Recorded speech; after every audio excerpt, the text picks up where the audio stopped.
Assalamualaikum warahmatullahi wabarakatuh. Perkenalkan, saya Devisti Amanda Putri. Kali ini saya akan mempresentasikan tentang audit manajemen pemasaran. Yang pertama, pengertian audit manajemen pemasaran yaitu pengujian yang komprehensif, sistematis, independen, dan periodik terhadap lingkungan pemasaran, tujuan, strategi, dan aktivitas perusahaan atau unit bisnis.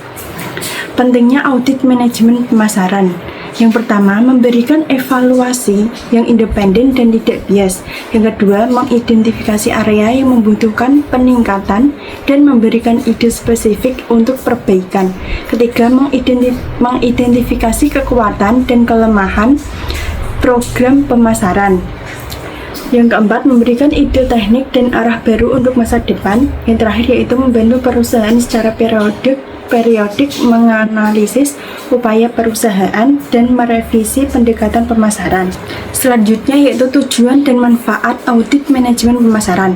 Tujuannya yaitu mengidentifikasi ancaman pemasaran yang dihadapi dan merencanakan perbaikan untuk mengeliminasi ancaman tersebut.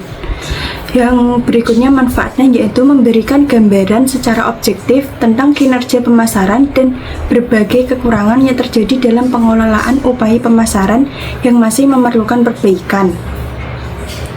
Tahapan proses audit manajemen pemasaran. Prosesnya ada 3 yaitu pra-audit, menentukan auditor, waktu, ruang lingkup, tujuan, dan metodologi.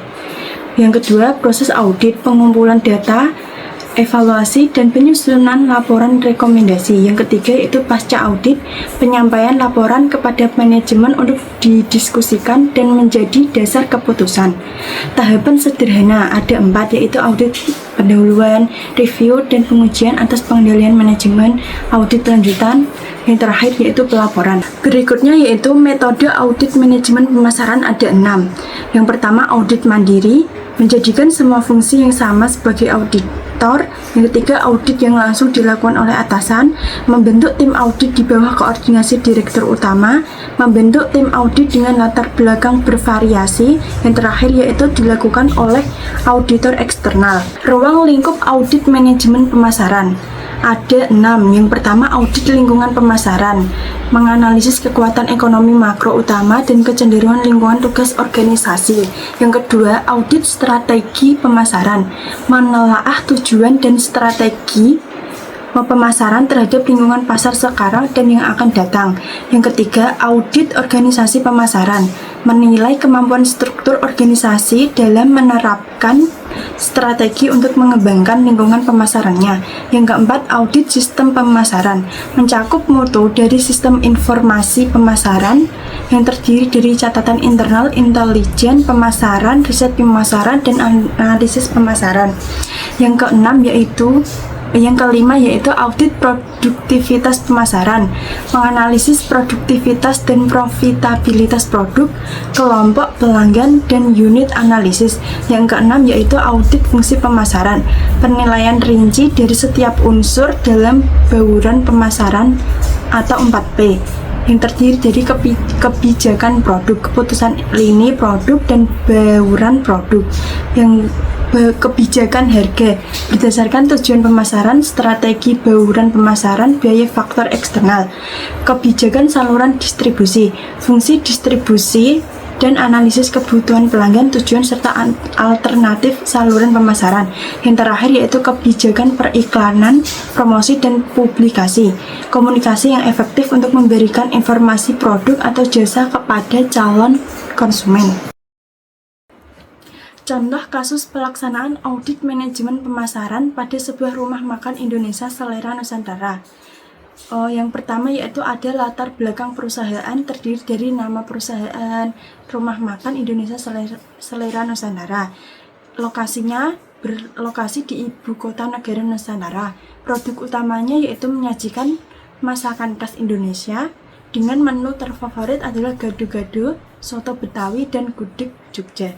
Kondisi bisnisnya dalam 5 tahun terakhir penjualan dan laba mengalami peningkatan, tetapi peningkatan ini sangat bergantung pada 3 masakan utama tersebut. Yang kedua yaitu masalah dan tujuan audit. Terdiri dari kekhawatiran manajemen, yang merasa persoalan utama terletak pada kurangnya keterampilan juru masak dan tenaga pemasaran. Selanjutnya yaitu keputusan. Sebelum melaksanakan rencana untuk menyewa pelatih, manajemen memutuskan untuk menyewa konsultan pemasaran untuk melakukan audit pemasaran guna mendapatkan gambaran objektif. Temuan-temuan utama auditor ini yang ketiga. Setelah mewawancarai manajemen, pelanggan, perwakilan, penjualan, dan meneliti berbagai data, auditor menemukan beberapa hal krusial yang terdiri dari ruang lingkup audit, produk, dan siklus hidup ini meliputi 3 menu utama, yaitu gado-gado, soto Betawi, gudeg Jogja, berada di siklus hidup produk tahap dewasa. 3 menu utama mewakili 85% penjualan tunai dan sudah tidak memiliki potensi pertumbuhan. Terdapat 8 produk lain yang tidak menguntungkan atau tidak memiliki potensi pertumbuhan. Yang selanjutnya yaitu ada organisasi dan sumber daya. Kreativitas juru masak kurang memadai, pemasaran yang dilakukan kurang maksimal.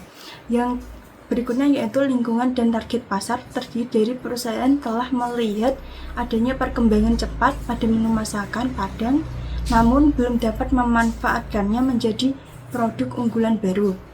Yang terakhir yaitu fungsi lain. Rumah makan juga menyediakan jasa penyewaan tempat untuk rapat, pertemuan khusus, menyediakan jasa untuk acara pesta ulang tahun atau pernikahan.